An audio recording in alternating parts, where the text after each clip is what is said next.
সবাইকে স্বাগত হযবরল ব্যক্তিগণ চ্যানেলে।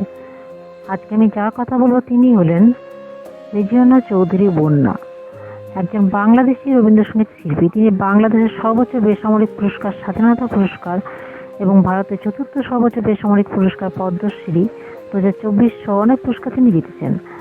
তিনি বর্তমান ঢাকা বিশ্ববিদ্যালয়ের নাট্যকলা ও সঙ্গীত বিভাগের সহযোগী অধ্যাপক ও নৃত্যকলা বিভাগের চেয়ারপারসন হিসেবে কর্মরত। তিনি সুরের ধারা নামে একটি সঙ্গীত শিক্ষা প্রতিষ্ঠানও চালু করেছেন। রেজিনা চৌধুরী বন্যার জন্ম 13 জানুয়ারি 1957 খ্রিস্টাব্দে রংপুর, বাংলাদেশে। রেজিনা চৌধুরী 1957 সালের 13 জানুয়ারি বাংলাদেশের রংপুর জেলায় তিনি জন্মগ্রহণ করেছিলেন। তার পিতা মাজহার উদ্দিন খান এবং মাতা ইসমাত তারা খান দুসন্তানের জননী। তার স্বামী জি চৌধুরী, বন্যার মেয়ে প্রিয়দর্শিনীর ছেলে অর্ক, দুজনেই যুক্তরাষ্ট্রের নিউ ইয়র্কে লেখাপড়া শেষ করে সেখানেই তিনি আর চাকরি করছেন। বর্তমানে বন্যা ঢাকা বিশ্ববিদ্যালয়ের সঙ্গীত বিভাগে অধ্যাপনা করেছেন। তিনি প্রাথমিক অবস্থায় বাংলাদেশের ছায়ানট পরে ভারতের বিশ্ববিদ্যালয়ে ভর্তি হন। তিনি সেখানেই শিক্ষক হিসেবে পান এবং শান্তিদেব ঘোষ, কণিকা বন্দ্যোপাধ্যায়, নীলিমা সেন এবং অশেষ চন্দ্র বন্দ্যোপাধ্যায়কে। তিনি বাংলাদেশে ফিরে অর্থনীতি বিষয়ে পড়াশোনা করেন এবং বুলবুল ললিত কলা একাডেমিতে তিনি ভর্তি হন। কিন্তু 1971 খ্রিস্টাব্দে বাংলাদেশে মুক্তিযুদ্ধ শুরু হয়ে গেলে তিনি তার অধ্যয়ন সংক্ষিপ্ত করতে বাধ্য হন। তিনি রবীন্দ্রসঙ্গীত ছাড়াও ধ্রুপদী, টপ্পা ও কীর্তন গানের উপরেও শিক্ষা লাভ করেছেন। তার গানের অ্যালবাম পশ্চিম বাংলা ও বাংলাদেশ থেকে প্রকাশিতও হয়েছে। তিনি সুরের ধারা নামের একটি সঙ্গীত শিক্ষা প্রতিষ্ঠানও চালু করেন। 2002 খ্রিস্টাব্দে তিনি আনন্দ সঙ্গীত পুরস্কার লাভ করেন। রেজিনা চৌধুরী বন্যা হারমোনিয়াম ও এর সামাজে বাজাতে পারেন। সম্প্রতি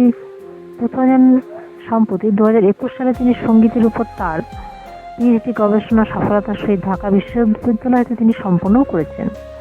রেজিনা চৌধুরী কর্মজীবনে তিনি বর্তমানে ঢাকা বিশ্ববিদ্যালয়ের নাট্যকলা ও সঙ্গীত বিভাগের অধ্যাপক ও নৃত্যকলা বিভাগের চেয়ারপারসন হিসেবে কর্মরত ছিলেন। তারই সাথে তিনি বেসরকারি বিশ্ববিদ্যালয়, রবীন্দ্র সৃজন কলা বিশ্ববিদ্যালয়ের পরিবেশন কলা অনুষদের সামরিক ডিন এবং সঙ্গীত বিভাগের প্রধানও ছিলেন। 1992 সালে সঙ্গীত শিক্ষা প্রতিষ্ঠান সুরের ধারা তিনি চালু করেন। লেখালেখির সাথে বন্যার যোগসূত্রও আছে। রবীন্দ্রনাথ ও রবীন্দ্রসঙ্গীত নিয়ে তার কয়েকটি বইও আছে, যেমন রবীন্দ্রনাথের গানের নানা দিক, গানের ভেলায় বেলা বেলায় নির্বাচিত রবীন্দ্রসঙ্গীত স্বরলিপি, ছোটদের নির্বাচিত রবীন্দ্রসঙ্গীতের স্বরলিপি। শিক্ষা গ্রহণ সম্পন্ন হওয়ার পরেই তিনি তার সঙ্গীতের প্রদর্শন নির্ভুল ছিলেন এবং সবচেয়ে কঠিন অপ্রচলিত গানগুলো গাইবার আগ্রহের কারণে বিশ্বভারতী ধারার একজন গুরু হিসেবে তিনি বিবেচিত হয়ে আসছেন। তিনি অনেক দেশ ভ্রমণ করেছেন এবং বিভিন্ন দেশে, বিশেষ করে বাংলাদেশ ও ভারতে তার বহু সংখ্যক অ্যালবাম প্রকাশিত হয়েছে। তো স্বপ্নের আবেশে, সকাল সাজে, ভোরের আকাশে, লাগু খাওয়া, আপন পানে চাহি, প্রাণ খোলা গান, এলাম নতুন দেশে ইত্যাদি। তিনি বাংলাদেশের বিখ্যাত রবীন্দ্রসঙ্গীত শিল্পী বহু সম্মানিত হয়েছেন। কুড়িয়েছেন শ্রোতা দর্শকদের তিনি অকুণ্ঠ ভালোবাসা। দেশে বিদেশে অসংখ্য খ্যাত বিদ্বজ্জনের প্রশংসাও তিনি পেয়েছেন তার সঙ্গীত পরিবেশনায়।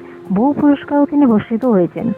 বাংলাদেশের স্বাধীনতা যুদ্ধে বীর শহীদদের স্মরণে প্রদত্ত বাংলাদেশের জাতীয় এবং সর্বোচ্চ বেসামরিক পুরস্কার স্বাধীনতা পুরস্কার অর্জন করেছেন রেজিনা চৌধুরী বন্যা।